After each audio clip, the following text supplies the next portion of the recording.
अस्सलाम वालेकुम। Good news channel में आपका खुशामदीद। आज की ताज़ा तरीन खबरें आपके सामने। मौजूद शख्सियत जुल्फ़िकार अली जमाली और शाहनवाज जमाली की वालिदा की वफ़ात का आज ताज़ियत का तीसरा रोज़, जहाँ पर एक कल हादसा रोनुमा हुआ है।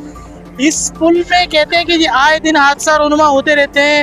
अभी जो हमारे को अवामी मौक़िफ़ मिले हैं तो ये जो पुल है सिर्फ और सिर्फ टिकटॉकरों के लिए बच गया और नशइयों के जो आदी हैं उनके लिए बच गया है, और जो है ना अपना सियासी पैनाफ्लेक्स सिर्फ लगाने के लिए बच गया है।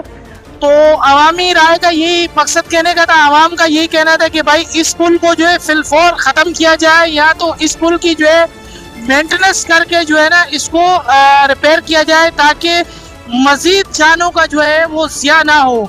हमारे साथ अभी रसूल बख्श हाफिज़ रसूल बख्श इलाके कौंसलर मौजूद थे। उनका भी यही कहना था कि भाई आए दिन, और लोगों ने भी ये कहा कि भाई आए दिन यहाँ पर जानों का ज़िया होता रहता है। कभी किसी की टांग टूट जाती है तो कभी किसी बच्चे का हाथ टूट जाता है।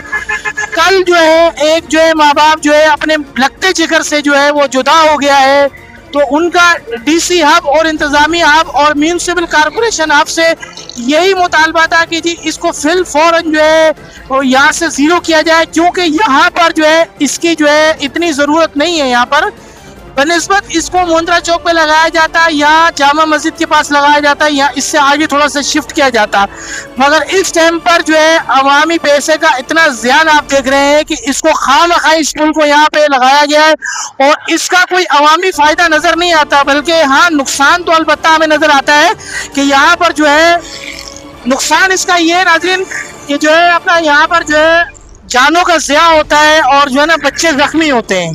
जी बहुत शुक्रिया।